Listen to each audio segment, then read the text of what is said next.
महत्वपूर्ण संविधान की रचना करने में सबसे बृहद योगदान दिया। इन्हीं की अध्यक्षता में हमारे संविधान का निर्माण हुआ और ऐसा कॉन्स्टिट्यूशन बनके तैयार हुआ जो शायद विश्व में कम ही देशों में देखने को मिलता है। आदरणीय अंबेडकर जी ने हमारे समाज के हर वर्ग के लिए, पिछड़ों के लिए, महिलाओं के लिए, दलितों के लिए, सबके लिए उस संविधान में भिन्न भिन्न अनुच्छेद स्थापित करके उनको अधिकार दिया। उसी अधिकार की बदौलत सारा समाज एक निश्चित गति से तब से निरंतर अग्रसर है। इसीलिए कहते हैं कि अगर आपके पास कभी संसाधनों की कमी हो, कभी पैसों की कमी हो, तो आप अपने बाकी खर्चे कम करिए, लेकिन शिक्षा पे सबसे ज्यादा निवेश करिए। एक इंग्लैंड जैसा छोटा सा देश जिसके पास जब ने बाकी सारे खर्चे कम कर लिए लेकिन शिक्षा का बजट बढ़ा दिया, उससे जब पूछा गया ऐसा क्यों किया, तो उसने कहा इसी शिक्षा की बदौलत एक दिन हम पूरी दुनिया पे शासन करेंगे, और ये बात उसकी यथार्थ साबित हुई।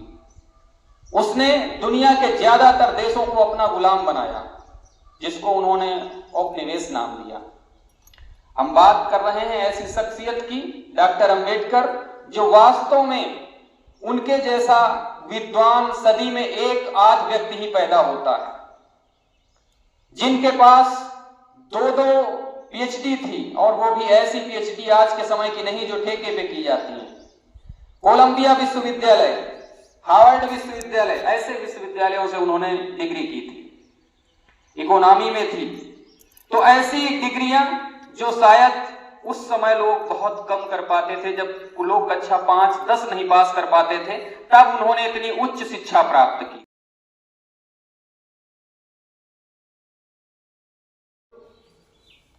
मजदूर अपनी जिम्मेदारी सही निभाने लगे, मतलब दुनिया में जो जिसके हिस्से में आया है वो अपना अपना कार्य अच्छा करने लगे, तो आगे चल के उसके हिस्से का एक भारत तैयार होगा।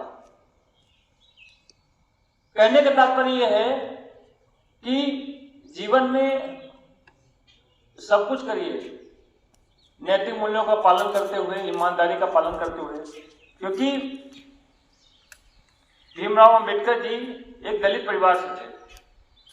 बड़ी स्थितियां विषम थी उनके पास सामने। कभी कभी क्या था कि जहां पर वो स्कूल में शिक्षा लेने जाते थे उनको अलग बैठाला जाता था, और इन परिस्थितियों में वो देश के पहले कानून मंत्री बने थे। स्थितियां ये थी कि विषम परिस्थितियों में इन्होंने कुछ करके दिखाया। आप लोग यहाँ पर सार गर्भित तरीके से अपनी बात रखी। बच्चे जोरदार तालियों से स्वागत करेंगे उनका।